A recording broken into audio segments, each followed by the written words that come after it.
नमस्कार सभी को, विश्लेषण में आपका स्वागत है। हम टेस्ट सीरीज कर रहे थे।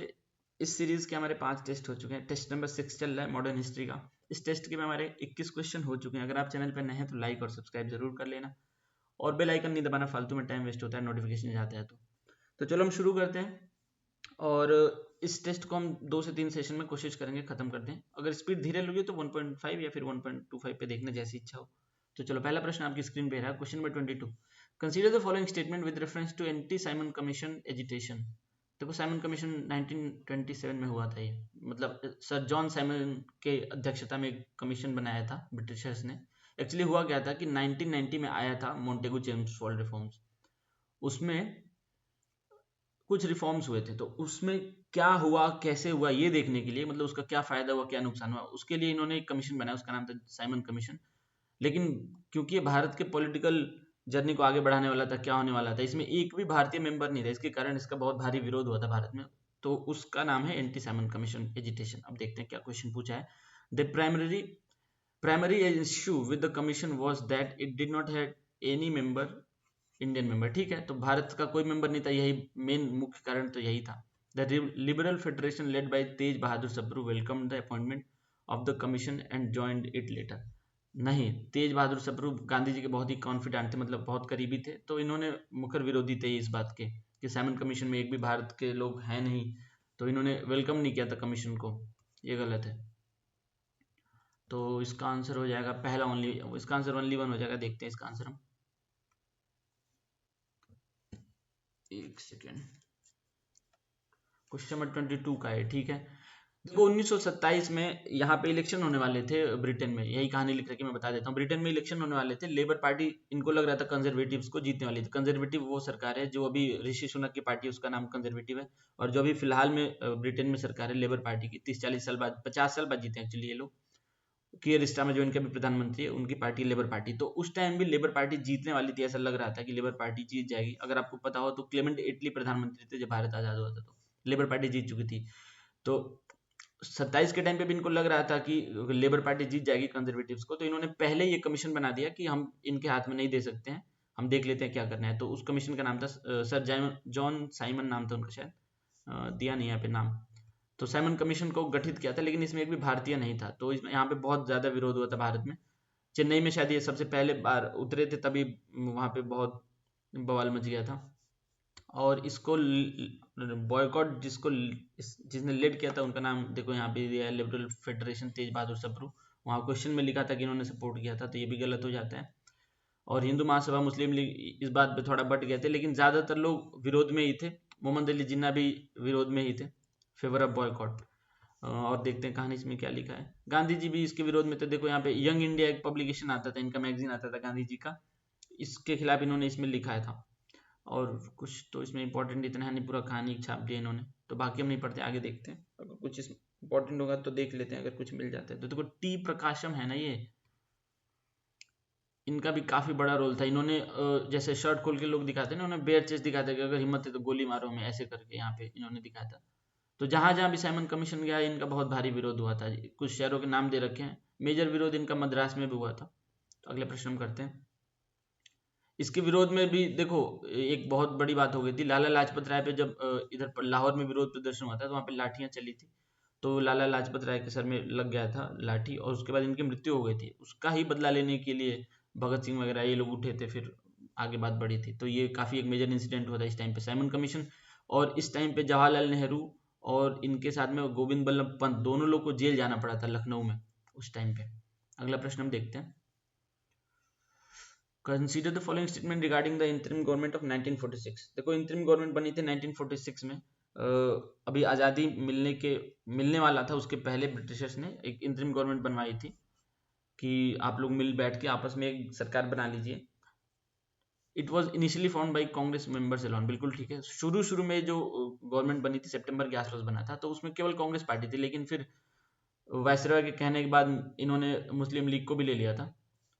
Interim government could operate under the direction of the viceroy and the British government in London. बिल्कुल ठीक है। ये इंटरिम गवर्नमेंट जो थी वायसरॉय के अंदर और ब्रिटिश गवर्नमेंट के अंदर ही काम करेगी। इसमें मुस्लिम लीग के जो मेंबर्स बने थे, उसमें लियाकत अली खान एक बड़े नाम थे, जो बाद में पाकिस्तान के प्रधानमंत्री भी बनते हैं जाके। वो फाइनेंस मिनिस्टर बने थे। Finance minister as a finance minister उनके पास जो भी जाता था बिल वगैरह वो रोक देते थे, पास नहीं करते थे, तो बहुत ज़्यादा दिक्कत हो गई थी इंतरिम गवर्नमेंट में। तो इसका आंसर पहला वाला भी सही है, दूसरा भी सही, तो इसका आंसर बोथ हो जाएगा, आंसर सी होना चाहिए इसका। देखते हैं आंसर हम, क्वेश्चन नंबर 23 का सी, ठीक है। तो ये कहानी हम नहीं पढ़ेंगे। इंटरिम गवर्नमेंट बना था देखो सितंबर 1946 में, और जो लॉर्ड वेवल उस टाइम जो था यहाँ पे वाइसरॉय, इसने लीग को आमंत्रित किया अक्टूबर में। तो मंत्री बन गए इनके 6-7 लोग मंत्री बने थे, जैसे कि एक थे विजेंद्र नाथ मंडल, वो क्या थे, वो लेबर मिनिस्टर थे, नहीं कानून मंत्री थे शायद वो। फिर वो जोगेंद्र नाथ मंडल थे, वो गए थे फिर पाकिस्तान, वहाँ पे भी पहले लॉ मिनिस्टर बने, फिर बाद में उनको भारत ही आना पड़ा था। तो कई सारे मेंबर इनके इंडियन गवर्नमेंट में मंत्री बन गए थे। मेजर उनमें नाम वही था, लियाकत अली खान थे उसमें। और Congress party demanded the British get the league to modify, मतलब वो लीग अपनी हठधर्मी पे थी कि ये होना चाहिए, मतलब उनका हर बात में फंसाने वाला काम था उनको। लियाकत अली खान इनके फाइनेंस मिनिस्टर में थे, बस यही इसमें इंपॉर्टेंट। आगे देखते हैं अगला प्रश्न, विच of the following was the significant feature introduced by the Indian Council act 1892। देखो 1892 में जो एक मेजर डेवलपमेंट हुआ था कि प्रश्न पूछने की अनुमति दे दी थी इन लोगों ने, ये बहुत बड़ा बात था। एक थे महाराजा कोई थे, कहाँ के थे यार, इधर लखनऊ श्रावस्ती है यहाँ पे, वहाँ के महाराजा भिंगा, ये भारत में पहले ऐसे व्यक्ति हुए जिन्होंने क्वेश्चन पूछा था ये कानून काउंसिल एक्ट पास होने के बाद। महाराजा भिंगा नाम याद रखना। तो देखते हैं ऑप्शन क्या क्या दे रखे हैं। सिग्निफिकेंट फीचर क्या हुआ था, it establish the principle of direct election in India. नहीं, डायरेक्ट इलेक्शन बाद में हुआ था। इट प्रोवाइडेड, डायरेक्ट इलेक्शन हुआ था हमें जहाँ तक याद आ रहा है 1909 में हुआ था शायद। मॉडल मिंटो रिफॉर्म्स में जो आया था रिफॉर्म्स, उसमें था डायरेक्ट इलेक्शन का, सबको वोटिंग अधिकार तो दिया नहीं था लेकिन डायरेक्ट इलेक्शन था इसमें। तो 1909 में मॉडल मिंटो में हुआ था। It provided Indian members the right to vote on financial matters, नहीं ये भी नहीं था इसमें। It allowed the members of the Indian council to discuss the budget, हाँ यही होगा, डिस्कस करना था बजट में। महाराजा भिंगा सबसे पहले क्वेश्चन पूछने वाले व्यक्ति थे, लेकिन ये सप्लीमेंट्री क्वेश्चन अभी भी नहीं पूछ सकते थे, ये याद रखना। It give the viceroy to power to veto the legislative decisions, नहीं वीटो पावर 1861 में आया था, तो ये भी गलत हो गया। इसका आंसर हो जाएगा सी। एक्सप्लेनेशन देखते हैं, कुछ एक्स्ट्रा होगा तो पढ़ेंगे। इतने बड़े बड़े एक्सप्लेनेशन दे रखे इन्होंने, पढ़ने लगे तो पूरा टाइम उसमें चला जाएगा। देखो इंडियन काउंसिल एक्ट 1892 में आते हैं, इसके सेवरल की फीचर्स थे। One of the significant feature was the infusion of non official members in the legislative council. अच्छा हाँ, लेजिस्लेटिव काउंसिल में नॉन ऑफिशियल मेंबर्स की संख्या बढ़ा दी थी। और the act conferred increase power on the legislative council to discuss budgets financial matters, ठीक है, डिस्कस कर सकते थे बजट में अभी, लेकिन इनके पास वोटिंग का पावर नहीं था। नाम नहीं दिया यहाँ पे, महाराजा भिंगा लिख लेना, लिखना हो तो। उन्होंने सबसे पहला प्रश्न पूछा था। पिट्स इंडिया एक्ट 1784 में आया था, इसमें company was reduce to 3 from, मतलब 4 से 3 मेंबर की कंपनी को वो कर दी थी, ठीक है। अगले प्रश्न पे चलते हैं। काउंसिल में consider the following statement regarding Hyder Ali. देखो हैदर अली टीपू सुल्तान थे, उनके पिताजी हैं, ये बन गए थे वहाँ के, मतलब राजा जो देखो मैसूर जो वोडिया डायनेस्टी थी ना, उसका जो लास्ट राजा था उसके ये सिपाही थे, मतलब कमांडर थे, तो उनको हटा के ये बने थे राजा। He establish his authority over the Mysore state by defeating, हाँ यही नाम था उनका, नंजाराज। तो इनको हरा के वोडिया डायनेस्टी के लास्ट रूलर थे, तो हैदर अली यहाँ पे बने थे, ठीक है, ये बात सही है। He introduce a new calendar, new coinage system and new weight and measures scales, बिल्कुल ठीक है ये भी।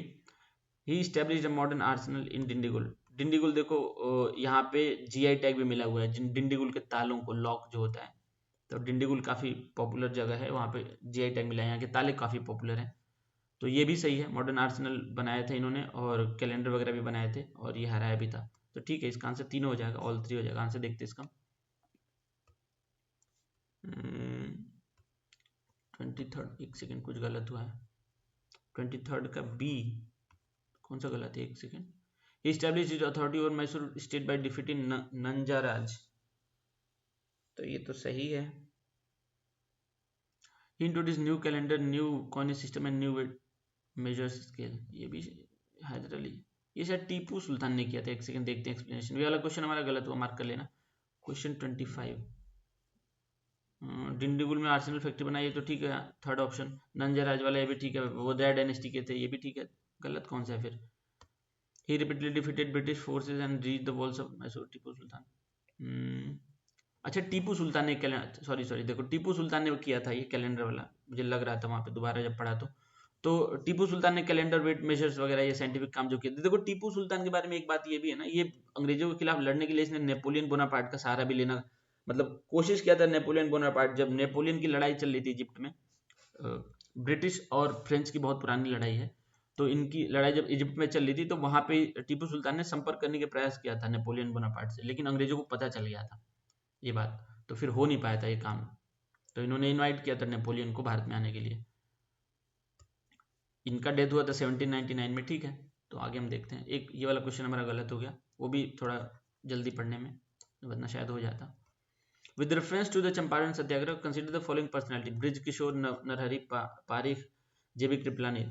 नरहरि पारिख देखो गुजरात से थे, ये वकील थे, तो ये चंपारण सत्याग्रह में सम्मिलित थे, बिल्कुल ठीक है। ब्रज किशोर भी थे, आचार्य जेबी कृपलानी भी थे। आचार्य जेबी कृपलानी कांग्रेस पार्टी के बाद में अध्यक्ष भी बने थे। उसके बाद इनकी जो पत्नी थी सुचेता कृपलानी नाम था उनका, वो उत्तर प्रदेश की पहली महिला मुख्यमंत्री बनी थी, तो ये भी थे उसमें चंपारण सत्याग्रह में। तीनों ही लोग थे, काफी पॉपुलर नाम है तीनों, कई लोग थे, ये लोग भी उसमें शामिल थे। डॉक्टर राजेंद्र प्रसाद भी थे इसमें शामिल। 26 का डी, ठीक है, तो मतलब तीनों थे। अब ये तीन कटिया सिस्टम क्या होता है ये सबको पता ही होता है, ये सब नहीं पढ़ना है, बहुत ज़्यादा टाइम वेस्ट होगा। देखो सबसे पहले इनको राजकुमार शुक्ला गए थे बुलाने गांधी जी को, ये बिहार से ही थे, ये गए थे इनको बुलाने की हमारे यहाँ दिक्कत है, चंपारण में आप आइए। तो गांधी जी जब गए इनके यहाँ पे तो फिर कुछ दिन रुके भी थे, तो अंग्रेज इनको भगाना चाहते थे। तो उन गांधी जी के साथ साथ में कौन कौन लोग थे? ब्रज किशोर, राजेंद्र प्रसाद, महादेव देसाई, ये सब लोग वकील थे उस टाइम पे। नरहरि पारिख, जेबी कृपलानी, सब लोग। अगला प्रश्न करते हैं। ये जो पटेल और पारिक ये दोनों लोग थे ना, ये दोनों लोग गुजरात से थे, गांधी जी के पहले से वहां पे साथी थे। Question number 27। आचार्य जेबी कृपलानी के बारे में एक और भी बात फेमस है, इनका जन्म हैदराबाद, पाकिस्तान, जो आज के पाकिस्तान है, सिंध में, वहां पे हुआ था, हैदराबाद में। तो ये भी अगर याद रखना हो तो कर लेना, कोई ऐसा है नहीं। और नरहरि पारिक, इनके पिताजी का नाम द्वारकादास था, मतलब इनका पूरा नाम नरहरि द्वारकादास पारिक था। Consider the following statement related, अगला क्वेश्चन करते हैं। Consider the following statement related to the Ghadar party. देखो गदर पार्टी बहुत ही ज्यादा पॉपुलर है, इस पे दो बार शायद यूपीएससी क्वेश्चन, डायरेक्ट क्वेश्चन पूछ चुका है कि इसके मेंबर कौन कौन से थे या फिर कहाँ हेडक्वार्टर था, ऐसा करके। तो मुझे लगता है वहीं से इंस्पायर्ड है question. The Ghadar party was a revolutionary organisation centred on a weekly publication with headquarters in Berlin. Berlin में नहीं था इसका, यूएस में था, सैन फ्रांसिस्को में था इसका हेडक्वार्टर, ये गलत है। The defence of India act 1915 was pass to crush Ghadar movement, बिल्कुल ठीक है। गदर मूवमेंट देखो हमने पिछले सेशन में भी किया था कि एक जिमरमैन प्लान था, उसके साथ ये लोग मिलकर षड्यंत्र रच रहे थे, तो ब्रिटिशर्स को पता चल गया था, तो उन्होंने इनके खिलाफ कार्रवाई की थी। तो ये गदर मूवमेंट उस टाइम पे ही ब्रिटिशर्स ने पास किया था, डिफेंस ऑफ इंडिया 1915 में, वर्ल्ड वॉर के बाद में, कि इनका मतलब कुछ भी ऐसा लेन देन ना कर पाए जिससे कि हमारे लड़ाई यहाँ पे शुरू हो जाए। और इनको 1857 में पता ही चल गया था कि कैसे लोग लड़ सकते हैं, तो काफी परेशान थे लोग। तो उसके बाद defence of India act world war के बाद इन्होंने पास किया था गदर मूवमेंट को सप्रेस करने के लिए। तो ये भी, ये वाला ठीक है, ये वाला गलत है, इसका आंसर 2 ओनली हो जाएगा। आंसर देखते हैं। 27 का भी ठीक है। गदर पार्टी का देखो इनका वीकली न्यूज़पेपर वगैरह आता था, ठीक है। सैन फ्रांसिस्को में इनका हेडक्वार्टर था, तो मैंने बताया ही। दिस रिवोल्यूशनरी इंक्लूडेड, इसमें ज्यादातर एक्स सोल्जर्स, पीजेंट वगैरह थे। देखो एक्स सोल्जर्स हैं तो इनको ये पता है ना कि अगर डिफेंस वाले मैटर इनको पता ही होंगे, तो बंदूक चलाने में आता ही होगा इनको, तो इस कारण से इन्होंने डिफेंस एक्ट पास किया था 1915 में। इनके मेंबर कौन कौन से थे? प्री गदर, जब गदर पार्टी नहीं बनी थी उसके पहले कौन काम देख रहा था ऐसा? रामदास पुरी, जीडी कुमार, तारकनाथ दास, सोहन सिंह बखना, ये नाम भी बहुत इंपॉर्टेंट है। लाला हरदयाल, और ये 1911 में, इस 1911 में भारत की राजधानी कलकत्ता से दिल्ली ट्रांसफर हुई थी। तो ये स्वदेश सेवक होम बना के ये लोग, वैंकूवर कनाडा में है ये, और यूनाइटेड इंडिया हाउस सिएटल में है, ये भी कनाडा में ही है। तो वो लोग वहाँ पे रिवोल्यूशनरी एक्टिविटी करते थे। 1913 में गदर को बनाया गया था, उसके पहले ये काम हो रहा था, स्वदेश सेवक होम और यूनाइटेड इंडिया हाउस। और गदर पार्टी के मेंबर कौन कौन थे? लाला हरदयाल, रामचंद्र, भगवान सिंह, करतार सिंह, सराबा, बरकतुल्ला, भाई प्रेमानंद, ये सारे नाम बहुत ही ज्यादा इंपॉर्टेंट है, यूपीएससी क्वेश्चन पूछ चुका है इस पे। The British met the war time threat, मतलब इनको पहले से एक बार ये मजा चख चुके थे 1857 में कि कैसे ये लोग लड़ाई कर सकते हैं, तो इसके बाद इन्होंने उससे बचने के लिए 1915 में डिफेंस एक्ट पास कर दिया। बिना कुछ किए ये पकड़ सकते हैं किसी को, ये सब था इसमें। और इकट्ठा नहीं कर सकते बंदूक वगैरह बिना ट्रायल विदाउट स्पेशल कोर्ट। अगला प्रश्न हम करते हैं, question number 28 with reference to ryotwari system. देखो 3 सिस्टम थे ब्रिटिश के टाइम पे, अगर आपको याद हो। एक था जमींदारी, जमींदारी तो चला ही आ रहा था मुगल्स के टाइम पे, उसको इन्होंने कन्वर्ट कर दिया था परमानेंट सेटलमेंट में लॉर्ड कॉर्नवालिस के टाइम पे। तो परमानेंट सेटलमेंट इनका था नॉर्थ में, यूपी बिहार उड़ीसा वगैरह के आसपास, और बंगाल में भी था थोड़ा बहुत। उसके बाद जहाँ पे मुगल्स का उतना डोमिनेट नहीं था साउथ में, तो इनके पास बराबर सिस्टम नहीं बैठा, तो ये एक नया सिस्टम लेके आए थे रियोतवारी। और पंजाब वाले साइड में ये लेके आए थे महलवारी, उसको कहते हैं पंजाब महाराष्ट्र के कुछ रीजन में। तो 3 इनके सिस्टम थे रेवेन्यू सेटलमेंट के। अब देखते हैं क्या क्वेश्चन में पूछा। It was implemented mainly due to the, कहाँ गया, due to the loss of revenue to the zamindars in permanent settlement region. देखो लॉस ऑफ रेवेन्यू नहीं था इनके पास, कोई सिस्टम नहीं था बराबर, और जमींदारी सिस्टम इन्होंने तो फिक्स कर रखा था, लेकिन यहाँ पे कोई सिस्टम था नहीं, तो इसलिए इनको रियोतवारी सिस्टम ले आना पड़ा था। तो ये गलत है। The revenue rates under ryotwari system were fixed permanently. नहीं, फिक्स नहीं होता था, 10-20 साल शायद होता था, और परमानेंट फिक्स्ड हुआ था परमानेंट सेटलमेंट वो लॉर्ड कॉर्नवालिस वाले में। तो उसमें इनको थोड़ा नुकसान लगा था, इसलिए यहाँ पे फिक्स्ड परमानेंट नहीं किया था इन्होंने, तो ये गलत है। It was first implemented in the region of Punjab, बिल्कुल गलत है, ये साउथ में हुआ था। इसमें बेसिकली क्या होता था कि ये डायरेक्ट टैक्स लेते थे, जैसे जमींदारी परमानेंट सेटलमेंट में तो बीच में जमींदार होता था, वो टैक्स लेके ब्रिटिशर्स को देता था। लेकिन यहाँ पे ये सीधे सीधे पीजेंट से टैक्स लेते थे। तो ये था इसका मेन फीचर। 28 का हो जाएगा आंसर डी, तीनों ही गलत है। एक्सप्लेनेशन पढ़ते हम। देखो थॉमस मुनरो लेके आया था ये भी याद रखने वाली बात है। गवर्नर था ये मद्रास का 1820 में, 200 साल हो गए लगभग 200। हाँ, तो फिर southern India, southern western India में आया था ये। Ryotwari settlement was introduce in part of Madras and Bombay presidencies, ठीक है। 20 से 30 साल तक होता था इसका रिव्यू होता था ये, मतलब परमानेंट नहीं था। इट वॉज प्रैक्टिस, बार बार एक ही बात लिखी है इन्होंने। अब इनके क्या क्या कॉन्सिक्वेंसेज हुए। Farmers had to pay revenue even during the drought. देखो इनको क्योंकि ब्रिटिशर्स से सीधे लेना था, तो ब्रिटिशर्स जब भूखमरी, सूखा हो, कुछ भी अकाल हो, ये टैक्स लेते ही लेते थे, और नहीं देंगे तो उनको एविक्ट कर देते थे। अब जो जमींदार होते थे उनका बीच में से काम खत्म हो गया, तो बड़ा जमींदार आ गया, वो जो कि ब्रिटिश ईस्ट इंडिया कंपनी खुद में ही थी। और क्या इसमें है, पैसे जो लेते थे कैश में लेते थे। और तो कुछ इसमें हाँ देखो सबसे बड़ी बात ये थी कि क्योंकि ये कॉटन वगैरह जो रॉ मटेरियल होता था, ये अपने यहाँ एक्सपोर्ट करके फिर इंपोर्ट करते थे फिनिश्ड गुड। तो यहाँ पे जो हजारों सालों से टेक्सटाइल इंडस्ट्री बनी थी, बुनकर जुल्हा वगैरह थे, टेक्सटाइल जो वीवर्स थे, उनका तो अपना एम्प्लॉयमेंट चला गया, तो फिर वो भी अनएम्प्लॉयड हो गए, और वो काम करने लगे एज ए टेनेंट फार्मर्स के यहाँ। तो बहुत ज़्यादा दिक्कत हो गई थी इसके बाद से। तो ये सब था इसमें रियोतवारी में। अगले प्रश्न में चलते हैं। Consider the following statement regarding Brahmo Samaj. देखो ब्रह्मो समाज से भी क्वेश्चन कई बार आ चुके हैं, और ये भी बहुत ज़्यादा इंपॉर्टेंट है। जो सोशल रिफॉर्म्स चल रहे थे भारत में उस टाइम पे आया था। अब पढ़ते हैं क्या दिया है इसमें। It discarded the teachings of Vedas and Upanishad and relied entirely on western teaching. Discard तो नहीं किया था इन्होंने, तो ये गलत है। ये वेदास में मानते थे बिल्कुल। It denied the need of priestly class for interpreting religious Texas, बिल्कुल ठीक है। ये बोलते थे कि हमारे पास खुद का दिमाग है, तो हम खुद पढ़ के समझ लेंगे, हमें प्रिस्टली क्लास, ब्राह्मणिकल डोमिनेशन की कोई आवश्यकता नहीं है। तो ये बिल्कुल सही है। It accepted idolatry as a practical approach to faith. नहीं, ये मूर्ति पूजा के भी खिलाफ थे। ये बोलते थे एक भगवान है, तो मतलब मूर्ति पूजा करने की कोई आवश्यकता नहीं है। तो ये गलत है। इसका आंसर हो जाएगा 2, मतलब 2 ओनली, मतलब कि ओनली 1 आंसर इसका, एक ही सही है दूसरा वाला। द स्पिरिट ऑफ रिफॉर्म, ठीक है, रिफॉर्म हो रहे थे भारत में बहुत तेजी से। ब्रह्मो समाज बना था, ब्रह्मो समाज फिर बाद में टूट गया था आदि ब्रह्मो समाज में और ब्रह्मो समाज ऑफ इंडिया, दो 3 भाग इसके बट गए थे।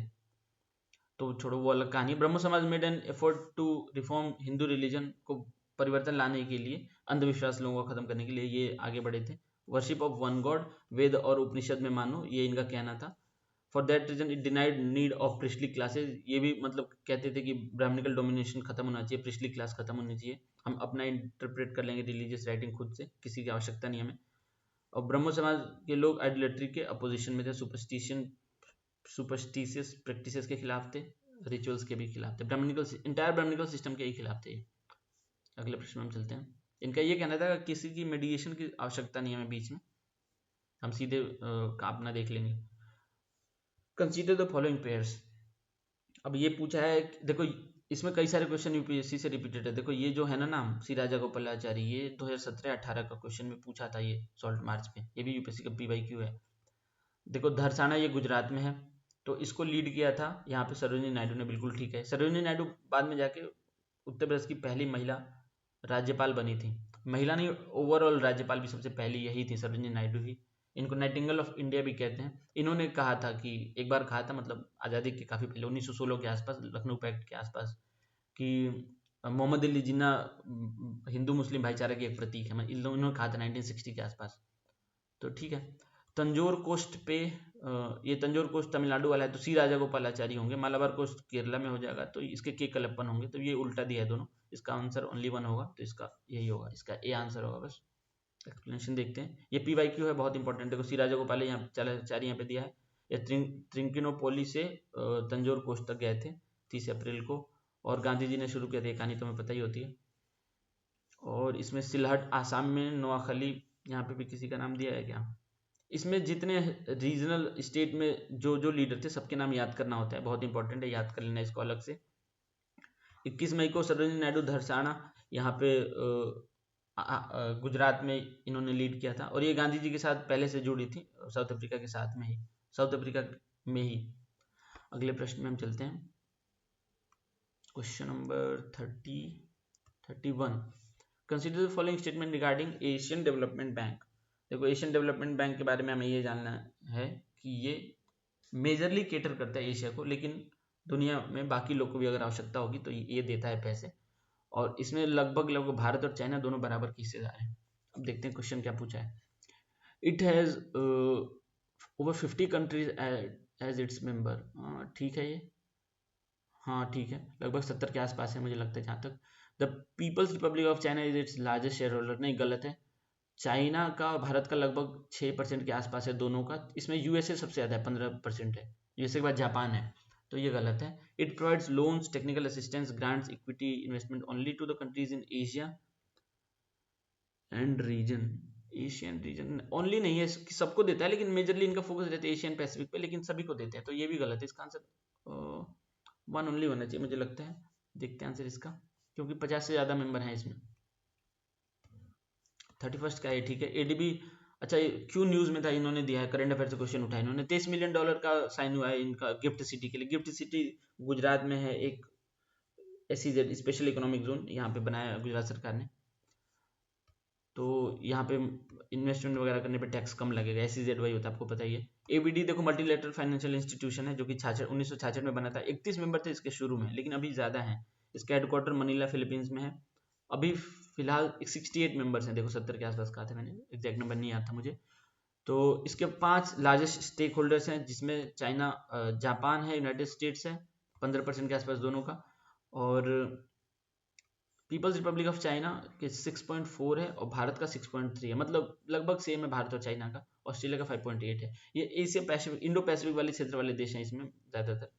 ADB provides loan to all developing countries ना, वहाँ पे ओनली लिखा था एशियन कंट्रीज को, तो इसलिए गलत हो गया था। अगले प्रश्न में चलते हैं।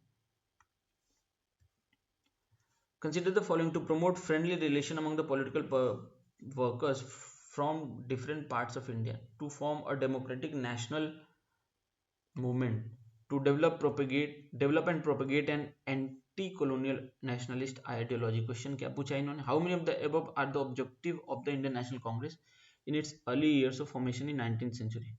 promote friend relation ठीक है, form a democratic national movement ये भी ठीक है, to develop and propagate an anti-nationalist ideology बिल्कुल ठीक है, तीनों हो जाएगा इसका आंसर, ऑल थ्री। ये तो इजी क्वेश्चन है, इसका एक्सप्लेनेशन नहीं पढ़ेंगे, फालतू क्वेश्चन है, मतलब कोई ऐसा कुछ इंपॉर्टेंट। देखो 1885 में बना था नेशनल कांग्रेस, ये तो पता ही है। एजो ह्यूम इनके लीडर। शुरू में यह हुआ था एक क्या गोकुल नाथ तेज प्रताप कॉलेज है, संस्कृत कॉलेज मुंबई में था, वहीं पे इसकी पहली मीटिंग हुई थी। 72 लोग पहली मीटिंग में गए थे, ये थोड़ा नंबर याद कर लेना। और party was founded specifically to unite all educated population, ठीक है, ये सब कहानी पढ़ लेना यार। अगले प्रश्न में हम चलते हैं। With reference to the Awadh kingdom of 18th century, consider the following statement। Awadh kingdom देखो मुगल एम्पायर का ही पार्ट था पहले, ठीक है। बाद में ये धीरे धीरे इंडिपेंडेंट हुआ था। It emerge from the disintegration of Tughlaq empire. Tughlaq empire कहाँ से आएगा? तुगलक एम्पायर तो हम देखते हैं दिल्ली सल्तनत का पैटर्न है वो। सबसे पहले स्लेव डायनेस्टी खिलजी, फिर उसके बाद तुगलक आए थे, तो ये नहीं होगा। मुगल एम्पायर का ये पार्ट था, डिसइंटीग्रेट हुआ था जब मुगल एम्पायर, तब हुआ था ये। It was founded by Burhan ul Malik Saadat Khan. देखो बुरहान उल मलिक बिल्कुल ठीक है। ये बुरहान उल मलिक जो था अवध का नवाब, मतलब उस टाइम अवध का देखभाल करता था, उनके टाइम पे जो मुगल्स थे उनका नवाब था। तो जब नादिर शाह का इन्वेजन हुआ था भारत पे, मतलब दिल्ली पे 1739 में, 1739 में नादिर शाह ने अटैक किया था पर्शिया की साइड से। तो जब वहाँ का जो मुगल एम्परर था उस टाइम पे मोहम्मद शाह था, तो उसने बोला इसको सादात खान को कि आओ मेरी मदद करो, इसने मना कर दिया। तो यहीं से कुछ कुछ लक्षण दिखने लगे थे कि ये धोखा देने वाला व्यक्ति है। तो अवध किंगडम को इसने फिर धोखा देके, मतलब बाद में ये खुद ही नवाब बन गया था यहाँ का, अवध रीजन का। तो ये सही है, फाउंड इसी ने किया था। Lucknow was the first capital of Awadh kingdom. नहीं, लखनऊ नहीं था, अयोध्या था। अयोध्या जो कि आज फैजाबाद के नाम से भी जानते हैं। तो अवध किंगडम का पहला राजधानी फैजाबाद यानी कि अयोध्या था। और लखनऊ बाद में शिफ्ट इसी ने किया, सदात खान ने ही शिफ्ट किया था। उसके बाद ये सब बना था, बड़ा इमाम बड़ा वगैरह। तो ये वाला तो गलत है, ये वाला सही है, ये वाला गलत है। तो इसका आंसर 2 ओनली हो जाएगा, ओनली 1 आंसर हो जाएगा इसका। 33 का ए बिल्कुल ठीक है। Awadh kingdom emerged as a disintegration of Mughal empire, तो कहानी मैंने बताई थी। और ओरिजिन इसका क्या था? बुरहानुल मलिक सादात खान था। इसका कैपिटल देखो फैजाबाद था, और बाद में इसने ट्रांसफर करा लिया था वहाँ पे लखनऊ में। Nawab Shujauddaula son Nawab Asafuddaula the fourth Nawab of Awadh. अच्छा, इसने ट्रांसफर किया था, शुजाउद्दौला ने ट्रांसफर किया था। इसकी राजधानी मतलब बुरहान मलिक के टाइम पे फैजाबाद थी, मतलब इन्होंने ट्रांसफर कराया था, लखनऊ बाद में राजधानी हुई थी। और 1722 में इसने इंडिपेंडेंस डिक्लेयर कर दिया था। इसलिए आप देखते हैं 1739 में जब नादिर शाह आता है तो ये वापस गया भी नहीं था लड़ाई करने। एक्सपेंशन, धीरे धीरे कुछ कुछ इन्होंने टेरिटरी एक्सपेंड की थी। और इसमें इंपॉर्टेंट क्या है, इतना पूरा कॉपी पेस्ट कर देते हैं लोग आंसर में, इतना हम नहीं पढ़ेंगे, फालतू का टाइम वेस्ट होगा। देखो इन्होंने बाड़ा इमामबाड़ा के बारे में एक और महत्वपूर्ण कहानी है। बड़ा इमामबाड़ा उस टाइम पे कुछ ड्रॉट या फेमाइन आया था यहाँ पे इस वाले क्षेत्र में। तो इन्होंने जो लेबर्स वगैरह थे जो काम कर रहे थे उनसे दिन में बनवाते थे और रात में फिर उसी को डिमोलिश करवाते थे। बड़ा इमामबाड़ा बनवाने में उनको एम्प्लॉयमेंट देने के लिए, तो दिन में काम होता था, उसी को रात में तोड़ना होता था, यही काम था यहाँ पे। तो बड़ा इमामबाड़ा, रूमी दरवाजा, दिलखुश प्लेस, ये सब एग्जाम्पल है अवधी आर्किटेक्चर के। आगे देखते हैं, इसमें कुछ है नहीं ऐसा इंपॉर्टेंट। अगले प्रश्न में चलते हैं। Consider the following statement with reference to the Wavell plan. देखो वेबल प्लान जब भारत आज़ाद होने वाला था ना लास्ट टाइम पे, तो बहुत हलचल हो रहा था देश में। तो ये वेबल जो था ये 1945 में यहाँ पे वायसराय था सॉरी। तो जब यूरोप में युद्ध खत्म होने वाले थे एक सेकंड पानी पी लो।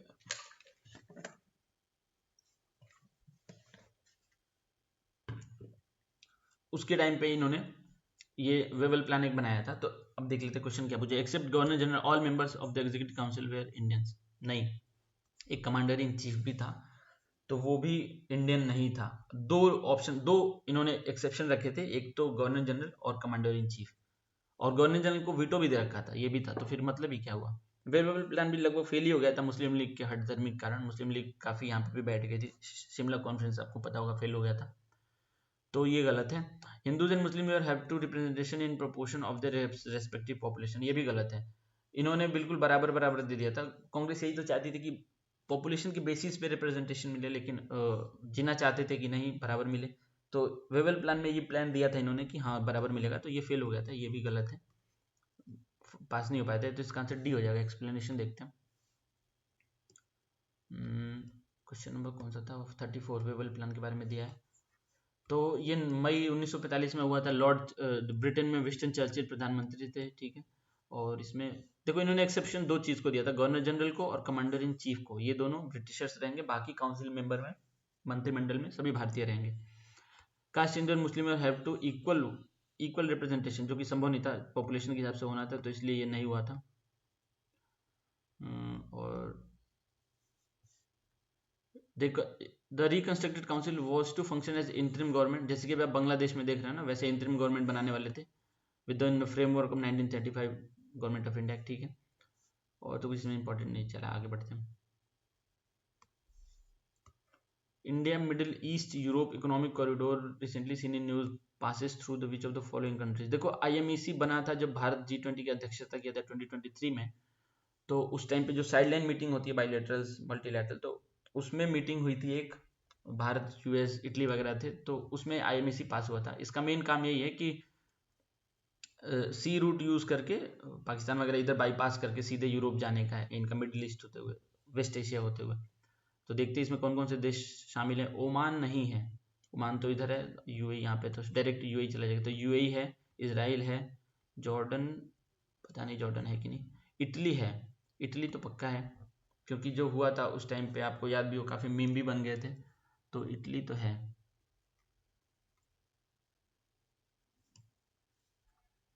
एक सेकेंड,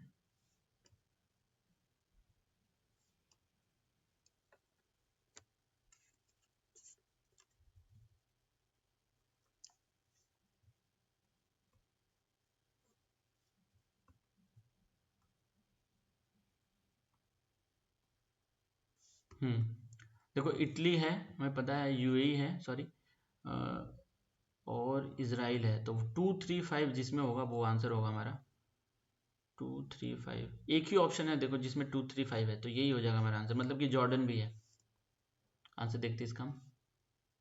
ये तो करंट अफेयर का, तो इतना डिटेल में जाने की आवश्यकता नहीं है। यही propose multi modal transit network है ये, जो मिडिल एशिया, यूरोप और वेस्ट एशिया को कनेक्ट करेगा।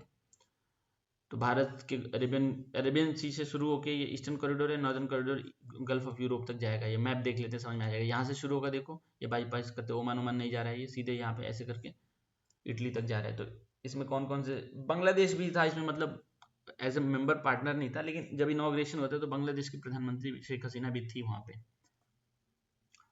तो इसमें कौन कौन से देश है, नाम नहीं देखा इकट्ठे, हाँ देखो यहाँ पे दिया, UAE, Jordan, Saudi Arabia, Israel है, हाइफा पोर्ट थ्रू मेडिटेरियन सी। ठीक है, अगले प्रश्न में हम चलते हैं।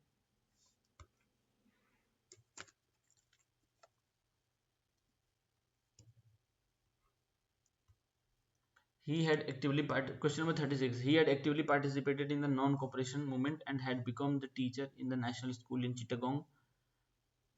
चिट्टागोंग में आर्मरी रेड हुई थी एक बार, which led to his being popularly known as master Da. Master Da Surya Sen को कहते थे, इसमें आगे पढ़ लेते वही होगा कुछ उसी से related. Arrested and imprisoned for 2 years from 1926 and 1928 for the revolutionary activity, he continued to work in the Congress. He was related to the Chittagong armory raid. He was tried and hanged in 1934 जनवरी। ठीक है, किसकी बात कर रहा है, यही पूछा है क्वेश्चन इसमें, बिना डाउट के सूर्यसेन होंगे। इसका मतलब बहुत लंबी चौड़ी कहानी है, मतलब बहुत इंटरेस्टिंग कहानी भी है। इस पे एक मूवी भी बनी थी, खेले हम जी जान से करके, दीपिका पादुकोण और अभिषेक बच्चन की। और एक और मूवी है चिट्टागोंग करके, उसमें भी दिखाया है, तो आप देखना चाहे तो देख भी सकते हैं। इसमें ये हुआ था कि इन लोगों ने जहाँ पे ब्रिटिशर्स के आर्मर वगैरह रखे होते थे, गोली बंदूक बारूद, इन्होंने लूटने का प्रयास किया था। कुछ सफल भी हुए थे, कुछ असफल भी हुए थे। इस पे एक बुक भी है, चिटगांव आर्मरी रेड, सुबोध रॉय नाम है उनका, लेखक का, उनकी बुक है, उसमें काफी डिटेल में दिया, अच्छे से दिया है। तो इसमें इन्होंने, एक तो देखो ये वायलेंट स्ट्रगल था, लेकिन इसमें जब ये लोग घुसे थे तो आज़ादी, वो लोग नारा दे रहे थे कि गांधी जी का साम्राज्य स्थापित हो गया। गांधी जी जबकि नॉन वायलेंस वाले हैं, लेकिन ये लोग वायलेंस करते हैं, भी आयरनी ही है। तो इन्होंने ऐसा नारा दिया था उस टाइम पे। देखते हैं इसका एक्सप्लेनेशन में क्या दिया इन्होंने। चिट्टागोंग आर्मरी रेड तो सूर्यसेन सभी लोग जानते हैं। 36 का बी, अब इन्होंने पूरी लंबी चौड़ी कहानी लिख दी है भाई, अरे राम रे राम। चलो देख लेते हैं क्या इसमें इंपॉर्टेंट है। Surya Sen actively participated in the non cooperation movement, ये हमें पता है, इनको मास्टर दा कहते थे। और इनको 2 साल के लिए जेल में रखा गया, 26 से 28, लगभग 100 साल पूरा होने वाला है। 1929 में Surya Sen was secretary and 5 of his associates were member of Chittagong district Congress committee. ठीक, सूर्यसेन ब्रिलियंट इंस्पायरिंग ऑर्गेनाइजर थे। ये इंस्पायर्ड थे रविन्द्रनाथ टैगोर, काजी नजरुल इस्लाम। देखो काजी नजरुल इस्लाम है ना, जो बांग्लादेश के नेशनल पोएट हैं आज के टाइम पे। जैसे कि जितना मतलब सम्मान रविन्द्रनाथ टैगोर को भारत में मिलता है, वैसे ही कुछ कुछ मान लो, जैसे कि अल्लामा इकबाल को पाकिस्तान में मिलता है, वैसे ही। और इसमें इंपॉर्टेंट क्या है, और तो कुछ दिख नहीं रहा है ऐसा। हाँ देखो, इसमें ये बात इंपॉर्टेंट है, इंडियन रिपब्लिकन आर्मी जो है इसकी स्थापना सूर्यसेन ने ही की थी। तो इंडियन रिपब्लिकन आर्मी और अनुशीलन समिति के साथ मिलकर ये लोग रिवोल्यूशनरी एक्टिविटी करते थे इस वाले क्षेत्र में। और Surya Sen decide to disperse in neighbouring village, मतलब इनको पकड़ लिया गया था, लास्ट में इनको फांसी हो गई थी 1934 के आसपास, ये रहा। तो बाकी तो चलो ठीक है, अगले प्रश्न में चलते हैं। Which of the following factors were responsible for the decline of Portuguese in India in the beginning of 17th century? देखो 17th सेंचुरी में ये जो चिटगांव आर्मरी रेड हुआ था, उसके पीछे इंस्पिरेशन था एक 1916 में ईस्टर राइजिंग हुई थी वहां पे आयरलैंड में, वही उसका इंस्पिरेशन था। ये भी बात याद, कभी पूछ सकते हैं क्वेश्चन। तो ईस्टर राइजिंग हुई थी आयरलैंड में, आयरलैंड भी इनसे स्वतंत्रता चाहता था, तो वहां उससे इंस्पायर्ड हुए थे लोग। क्वेश्चन नंबर 37 हम करते हैं। Which of the following factors were responsible for the decline of Portuguese in India in the beginning of 17th century? They were religiously intolerant and indulge in forcible conversion. बिल्कुल ठीक है, इसके ऊपर भी एक बुक है, गोमांतक करके बुक है, गोमांतक, उसको लिखा है वीर सावरकर ने। तो ये ठीक है, ये लोग जबरदस्ती धर्मांतरण करते थे। गोवा में तो बहुत ज्यादा लोग मतलब मरे भी थे, इसके खिलाफ बहुत ज्यादा बवाल हुआ था, तो ये सही है। They lagged behind in the development of, अब पढ़ना चाहें तो बुक पढ़ सकते हैं, गोमांतक वीर सावरकर की लिखी हुई बुक है, इसके बारे में बहुत डिटेल में बताया उसमें। They lagged behind in the development of shipping as compare to other European powers. हाँ ठीक है, मतलब इतना बढ़िया भी नहीं था इनका बाकी लोग से, लेकिन कुछ कुछ ठीक था, लेकिन बाकी कंपेयर टू यूरोपियन पावर्स इनका खराब था मामला, तो ये भी ठीक है। आगे देखते हैं हम। The Portuguese merchants enjoyed much less power and prestige than its landed aristocrat। बिल्कुल ठीक है, इनके पास इतना मतलब शक्तियां नहीं होती थी, प्रेस्टीज पावर भी नहीं होता था जितना बाकी इनके एरिस्टोक्रेट्स के होते थे। तो ये तीनों ही सही है, तो इसका आंसर डी हो जाएगा। और यही एक रीजन भी था इनका पतन, मतलब डाउनफॉल का, कि वो बहुत ज्यादा फोर्सफुल कन्वर्जन करते थे, लोग का बहुत गुस्सा होता था इन पे। ये उस टाइम पे भी इनके कुछ लोग आए थे, विजयनगर कृष्णदेवराय के टाइम पे भी पोर्चुगीज साइड से। भारत एक खोज एक सीरीज है, देखना चाहो तो वो भी देख सकते हो, उसमें भी दिखाया है ये। 37 का D. Portugal has a monopoly of the highly profitable trade for nearly a century in India. ठीक है, ये सब कहानी नहीं पढ़ेंगे हम। देखो ये इंडल्ज इन फोर्सिबल कन्वर्जन में शामिल थे, offer people alternative of Christianity और स्वॉर्ड, मतलब ये धर्म क्रिश्चियनिटी में बदलने के लिए बहुत फेमस थे लोग। इंडल्ज इन क्रूअल्टीज एंड लॉलेसनेस, मतलब कैसे भी धर्मांतरण करना चाहते थे, जोर जबरदस्ती मारपीट कुछ भी करके। बार्बरिक बिहेवियर था इनका, और its population was less than a million, its court was autocratic and merchant empire. ये उनकी बात कर रहा है पोर्चुगीज की, ठीक है। ये लैग करते थे शिपिंग में, जैसे कि रिलीजियस इंटॉलरेंस था इनमें, तो बाकी अपने जैसे कि ब्रिटिशर्स इसीलिए सफल हो गए थे, इन्होंने शुरू में तो थोड़ा बहुत धर्मांतरण का काम किया, लेकिन 1857 में लोग सीख गए कि बिल्कुल धर्म के मामले में कोई हस्तक्षेप नहीं करेंगे, उसके बाद से इन्होंने छोड़ दिया था। लेकिन ये जब तक थे पोर्चुगीज हमेशा लगे रहे, तो इनका नुकसान हुआ था इसका। अगले प्रश्न को हम करते हैं। Consider the following leaders. Baba Ramchandra, Jawaharlal Nehru, Gaurishankar Mishra, ये तीनों लोग उत्तर प्रदेश से ही थे। How many of the our personalities were associated with Awadh Kisan Sabha. ये तीनों लोग ही अवध किसान सभा से जुड़े हुए थे। अवध किसान सभा बेसिकली बना था, जो तालुकदार और जमींदार थे ना अवध रीजन में, वो लोग काफी शोषण कर रहे थे, जो पीजेंट थे उनका, तो उसके खिलाफ कांग्रेस पार्टी से ही ये लोग निकले थे, मतलब उनका ही सब ग्रुप मान सकते हो। तो थोड़ा जब Congress party non cooperation movement में व्यस्त हो गई, तो उस टाइम इन्होंने बनाया था अवध किसान सभा, तो ये तीनों ही लोग इसके मेंबर थे। एक गौरी शंकर द्विवेदी भी शायद, वो भी इसके मेंबर थे, या फिर किसान सभा के वो भी मेंबर थे, तो मतलब कई लोग थे इसमें, ये तीनों लोग थे ही, पक्का है, श्योर है, इसका आंसर सी होगा। देखते हैं, आंसर इसका 38 का सी है, ठीक है। तो यूपी नेशनलिस्ट जो थे, ये पॉलिटिकल पाथ अपना थोड़ा चेंज किया, जैसे Madan Mohan Malviya preferred the constitutional agitation, और यूपी किसान सभा में थे शायद वो गौरी प्रसाद, क्या नाम था उनका, गौरी शंकर द्विवेदी। और नॉन कॉपरेशन अल्टरनेटिव रूट इन्होंने अपने प्रतापगढ़ में बनाते हैं 1920 में, ये याद रखना, ये इंपॉर्टेंट है प्रतापगढ़। और इसमें इनके मेंबर कौन कौन से थे? गौरीशंकर मिश्रा, जवाहरलाल नेहरू, माता बादल पांडे, बाबा रामचंद्र, देवनारायण पांडे, केदारनाथ वगैरह थे, ठीक है। अगले प्रश्न में चलते हैं। Question number 39। With reference to the developments during the non-cooperation movement, consider the following statement. Mahatma Gandhi promised Swaraj could be achieved within 1 year if the program of non cooperation was implemented completely। बिल्कुल ठीक है। गांधी जी ने कहा था कि आप अगर सिपाही हैं तो बंदूक नहीं चलाइए, टीचर हैं तो पढ़ाइए नहीं, बैंक में है तो नौकरी नहीं करें, मतलब जो जिस काम में भी हैं आप असहयोग करिए सरकार के साथ में। स्टूडेंट्स को कहा था कि अगर तुम्हें भरोसा हो कि पास हो जाओगे या फिर नहीं पढ़ना हो तो छोड़ दो पढ़ाई, लेकिन अपने रिस्क पे, अगर ऐसा भरोसा हो तो सबसे इन्होंने आह्वान किया था, किसी के साथ जोर जबरदस्ती नहीं, सिर्फ आह्वान ही था। और इन्होंने कहा था कि अगर हम इसको नॉन कोऑपरेशन असहयोग आंदोलन को बढ़ा ले जाते हैं तो हम 1 साल में स्वराज को पालेंगे, तो ये सही बात है। At the Nagpur session of 1920 the Congress was hesitant to initiate a programme of extra constitutional mass agitation. गलत है ये, हेजिटेंट नहीं था कांग्रेस पार्टी, बिल्कुल चढ़ बढ़ के इसको आगे बढ़ाया था एक्स्ट्रा कॉन्स्टिट्यूशनल मास एजिटेशन को। The governor decided to use and popularise local language instead of Hindi. Instead of Hindi नहीं, हिंदी को ही कांग्रेस पार्टी उस टाइम बढ़ावा दे रही थी कांग्रेस, तो ये भी गलत है, तो इसका आंसर हो जाएगा ओनली 1, पहला ही केवल सही है। आंसर देखते हैं हम। इतने बड़े बड़े इन्होंने एक्सप्लेनेशन देख रखे हैं कि हम पढ़ने लगेंगे तो हमारा एक चैप्टर खत्म होने, एक टेस्ट खत्म होने में 10 दिन लग जाएंगे, तो हम पूरा अब से एक्सप्लेनेशन नहीं पढ़ेंगे, केवल इंपॉर्टेंट पॉइंट ही देख के आगे बढ़ जाएंगे। The programme of non cooperation देखो हुआ था उस टाइम पे, गांधी जी प्रॉमिस दैट अगर ये प्रोग्राम होता है तो हम साल भर के अंदर स्वराज पालेंगे, ये बात है। नागपुर सेशन में Congress party extra constitutional mass agitation के लिए मान गई थी, और provincial Congress committee to be organise on the basis, जो राज्य की समितियां थी कांग्रेस पार्टी की वो तो लिंग्विस्टिक बेसिस पे होंगी, लेकिन जो मेन इनका काम होगा वो हिंदी में होगा एज फार एज पॉसिबल। अगला प्रश्न हम करते हैं। क्वेश्चन नंबर कौन सा है? Question number 40। Consider the following statement about the Indian Council Act of 1861। देखो 1861 वाला काउंसिल एक्ट भी बहुत ही ज्यादा इंपॉर्टेंट है, इससे भी क्वेश्चन आते रहते हैं। इसमें इन्होंने क्या किया था, जैसे मंत्रिमंडल होते हैं ना, कैबिनेट के कई सारे मंत्री होते हैं, वो काम इसमें हो गया था 1861 वाले में। पढ़ते हैं क्या क्वेश्चन पूछा इन्होंने। The act establish portfolio system of the executive council of the governor general. बिल्कुल ठीक है, पोर्टफोलियो सिस्टम वही कहते हैं जो आजकल होते हैं, रेल मंत्री, कानून मंत्री, वित्त मंत्री, ऐसा सिस्टम हो गया था 1861 से शुरू हो गया था। The act allowed for the nomination of Indians as the official member of the legislative council.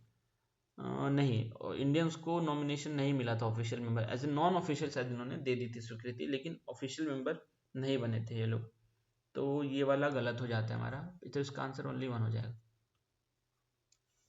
Explanation देखते हैं। 1861 में जो एक्ट आया उसमें पोर्टफोलियो सिस्टम कर दिया था, ये बात ठीक है। 1861 mark the turning point of, देखो यही बहुत इंपॉर्टेंट था, सेंटाइड मतलब इन्होंने एकदम धारा ही बदल दी सेंट्रलाइजेशन की, तो यहाँ पे बॉम्बे, मद्रास और बंगाल को भी अलग अलग प्रोविंसेस इस्टेब्लिश कर दिया लेजिस्लेटिव काउंसिल। और 1861 did not expand the council size. Nomination of Indians as official member नहीं अलाउ किया था, देखो नॉट अलाउड, ठीक है। और क्या था इसमें, did not bring financial matters under direct control of the legislative assembly, legislative council, ठीक है। अगला प्रश्न हम करते हैं। Question number 41। Consider the following statement regarding Royal Indian Navy revolt. It started as a protest against the racial and discrimination abuses and unpalatable food. बिल्कुल ठीक है। ये नाव पे जो लोग थे नेवी में थे उन्होंने विद्रोह किया था, इसमें एक बहुत बड़ा नाम आता है, बलाय चंद्र दत्त नाम है इनका, बलाय चंद्र दत्त, बंगाली थे ये भी। तो इन्होंने ही सबसे पहले, जैसे मंगल पांडे को मानते हैं ना 1857 में, तो बलाय चंद्र दत्त को मानते हैं इसमें रॉयल इंडियन म्यूटिनी में विद्रोह करने के लिए। तो इसका मेन कारण ये भी था, खाना अच्छा नहीं मिलता, रेशियल डिस्क्रिमिनेशन होता है, जैसे इनका पोस्टिंग वगैरह अगर एक ही पद पे हैं दो, एक ब्रिटिश है एक इन भारत का है, तो उसको प्राथमिकता देते थे लोग, एब्यूजेस भी होते थे, मतलब ये सभी दिक्कत थे, तो ठीक है ये। Congress did not officially support the royal Indian revolt. बिल्कुल ठीक है, कांग्रेस पार्टी ने, मुस्लिम लीग ने, किसी ने समर्थन नहीं किया था, इनफैक्ट किसी पार्टी ने समर्थन नहीं किया था, केवल कम्युनिस्ट पार्टी ऑफ इंडिया जो थी, काफी अचरज वाली बात है, कम्युनिस्ट पार्टी ऑफ इंडिया ने समर्थन किया था सिर्फ। Vallabh bhai Patel and Jinnah asked the naval ratings to surrender. हाँ, इन्होंने बोला था कि जब सरदार पटेल मानते थे कि कोई लीडर इनका मतलब कोई है नहीं ऐसा कुछ, और बाकी इसको दबा ही रही है ब्रिटिश सरकार, सप्रेशन कर रही है बिना मतलब, परेशान हो रहे हैं, और मोहम्मद अली जिन्ना, सब इन लोगों ने बोला था कि सरेंडर कर दो, तो ठीक है, ये वाली बात तो ठीक है। तो तीसरा सही है, दूसरा भी सही है, पहला भी सही, तो इसका आंसर तीनों हो जाएगा, तीनों ही सही है। एक्सप्लेनेशन देखते हैं। रॉयल इंडियन नेवी जो रिवॉल्ट हुआ था, म्यूटनी भी कहते हैं इसको, इसमें HMIS तलवार जो जहाज था उस पर ये हुआ था, और रेशियल डिस्क्रिमिनेशन था, unpalatable food, abuse of boot, ये सारे ही कारण थे। देखो BC दत्त वही हैं, बलाई चंद्र दत्त यहाँ पे नाम दिया हुआ है। इन्होंने भारत छोड़ो का जोर से शोर मचा दिया था, उसके बाद से तुरंत ये ट्रिगरिंग मूवमेंट था। और कराची तक, मतलब भारत के बड़े शहर में जहाँ जहाँ भी पोर्ट है सभी पे इसका असर हुआ था। सबसे ज़्यादा बॉम्बे में तो था ही, उसके दूसरा नंबर कराची तक का, क्योंकि कराची और बॉम्बे बिल्कुल पास में ही है। वो पाकिस्तान में, भारत में, लेकिन दोनों उतना दूर भी नहीं है। The communal unity evident in the RIN mutiny was limited. Communal unity नहीं था, जिन्ना की एडवाइस लेने गए अब कुछ लोग इनके पार्टी के और बाकी लोग कांग्रेस के पास गए, दोनों लोगों ने मना ही कर दिया कि मतलब सरेंडर कर दो। Congress party did not give a call for revolt, क्योंकि कोई पॉलिटिकल ऑर्गेनाइजेशन ने समर्थन नहीं किया था। लेकिन ये याद रखना, सीपीएम मतलब कम्युनिस्ट पार्टी ने किया था। Congress party actively did the individual communist and others, मतलब इंडिविजुअली किया था इन्होंने और कम्युनिस्ट ने भी किया था, यहाँ पे देखो दिया है। तो Congress Lord the spirit of the people, मतलब बड़ाई किया लेकिन समर्थन नहीं किया, फिर क्या ही फायदा है। Vallabh bhai Patel asked the ratings to surrender because he saw British mobilisation. इसके खिलाफ जो इनका केस हुआ था, फिर वो रेड फोर्ट लाल किले में, दिल्ली के लाल किले में इनका केस चला था, उसमें शायद जवाहरलाल नेहरू गए भी थे इनका केस भी लड़ने, ऐसा भी हुआ था। अगला प्रश्न हम करते हैं। Who was the president of Indian National Congress during August of 1940? 1940 ये वाला क्वेश्चन करके हम बंद कर देंगे। क्वेश्चन 1940 में कौन था? 1940 अबुल कलाम आज़ाद थे शायद, जेबी कृपलानी तो आज़ाद, पट्टाभी सीतारामैया तो आज़ादी के टाइम पे थे 47 में, ये लोग नहीं थे। हाँ, अबुल कलाम आज़ाद थे, यही एजुकेशन मिनिस्टर भी बने थे भारत के, स्वतंत्र भारत में पहले, तो इसका आंसर ये हो जाएगा। और वो लॉर्ड लिलिथगो उस टाइम वाइस रॉय थे, ठीक है। अबुल कलाम आज़ाद इसका आंसर है। अब क्या था अगस्त ऑफर में, ये सब कहानी लिखा है इसमें, थोड़ा बहुत हम देख लेते हैं। अगस्त ऑफर भी फेल ही हो गए थे एक तरीके से। किधर गया? इसमें था डोमिनियन स्टेटस देंगे, वॉर एडवाइजरी काउंसिल बनेगी, इसमें पार्टिसिपेशन ऑफ इंडियन होगा, expansion of viceroy executive council होगा। कांग्रेस पार्टी रिजेक्ट कर दी, महात्मा गांधी ने इसके खिलाफ इंडिविजुअल सत्याग्रह किया था, हमने ऊपर देखा था, क्वेश्चन था। पहले इंडिविजुअल सत्याग्रही कौन थे? आचार्य विनोबा भावे थे, दूसरे पंडित जवाहरलाल नेहरू थे, और तीसरे ब्रह्मदत्त थे, ठीक है। ये तीनों नाम याद रखना बहुत इंपॉर्टेंट है। Muslim League also rejected the August offer, मतलब सबने ही मना ही कर दिया, क्योंकि मुस्लिम लीग को तो पाकिस्तान चाहिए था। तो चलो हम इसको यहीं पे बंद कर देते हैं, एक और क्वेश्चन कर लेते हैं फिर बंद कर देते हैं, ठीक है। Consider the following statement regarding the Government of India Act 1935. The Act provided for the establishment of All India Federation of the British India and the Princely State. हाँ ठीक है, ये बिल्कुल सही है। The Governor General and the Governors were appointed by the British and were responsible to it. ये भी सही है शायद। Majority of the population of India was given right to vote. Majority of population को वोट का right नहीं दिया था इन्होंने, क्योंकि लगभग जो 10-15% के आसपास लोगों को वोट दिया था। इस पे ये भी यूपीएससी का पीवाईक्यू है, पहले क्वेश्चन पूछ चुका है यूपीएससी इस पे। तो महिलाओं को वोट, सभी को वोट दिया तो था, लेकिन बेसिस था इसका कि आप मतलब पढ़े लिखे होने चाहिए, आपके पास पैसे होने चाहिए, ये सब चीज़ें थी, एजुकेशन, इनकम वगैरह क्राइटेरिया थी, तो सबको वोटिंग राइट नहीं दिया था मेजोरिटी को। तो ये बात गलत है, इसका आंसर 1 और 2 हो जाएगा, बी। 43rd का बी है, ठीक है। अब एक्ट ने क्या प्रोवाइड किया था? ऑल इंडिया फेडरेशन होगा, new system of government based on the provincial autonomy. Federation was to be based on a union of British India princely state, ठीक है। 14% लोगों को वोटिंग राइट दिए थे इन्होंने। मेन क्राइटेरिया वही था, एजुकेशन और इनकम वगैरह, ठीक है।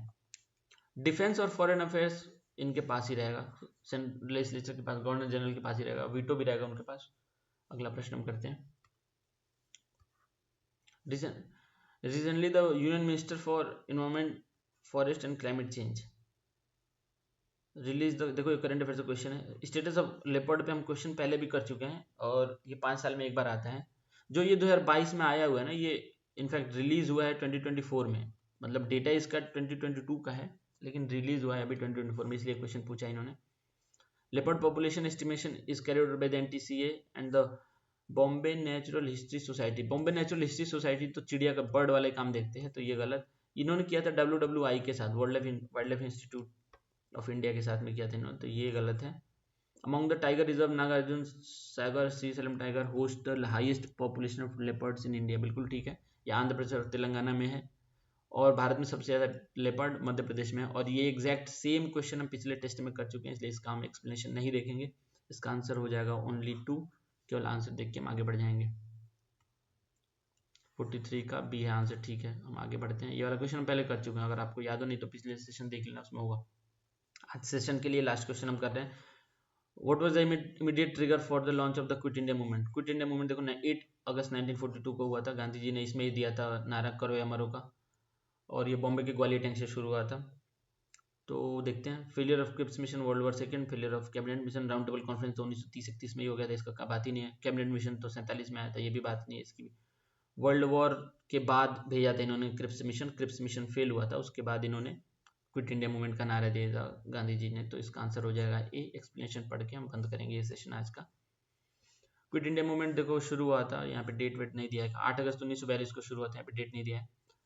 तो क्योंकि फेलियर हो गया था क्रिप्स मिशन का। क्रिप्स मिशन ये उस टाइम पे जितने सारे आए थे बेबल प्लान ये सब, क्रिप्स मिशन देखो फेल भी क्यों हो गया था, उसका भी कारण था। इन्होंने डोमिनियन स्टेटस, ये जब भी आते थे बोलते थे डोमिनियन स्टेटस ले लो।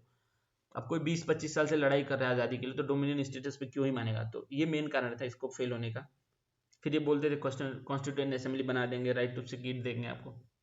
तो कांग्रेस पार्टी ने बोला अब वो बात खत्म हो गई, अब हमें आज़ादी चाहिए। क्रिप्स मिशन को मतलब मना ही कर दिया। और यहाँ पे देखो ग्वालियर टैंक, ये भी नाम बहुत इंपॉर्टेंट है, बॉम्बे में है। 8 अगस्त 1942 देखो यहाँ पे डेट दिया है। करो या मरो का नारा यहाँ पे गांधी जी ने दिया था। अगस्त क्रांति मूवमेंट इसको कहते हैं। इनकी डिमांड क्या थी? To end British rule in India with immediate effect. ये वाला जो क्विट इंडिया मूवमेंट हुआ था, उसके बाद से सारे बड़े लीडर्स को जेल में बंद कर दिया था ब्रिटिश हुकूमत ने। तो इसके बाद से सेकेंड लाइन ऑफ पॉलिटिक्स यहाँ से निकलती है भारत, स्वतंत्र भारत में। जो जेपी जयप्रकाश नारायण हो गए, राम मनोहर लोहिया हो गए, ये लोग निकले थे इसी आंदोलन के बाद से। अटल बिहारी वाजपेयी भी मतलब इसमें शामिल थे।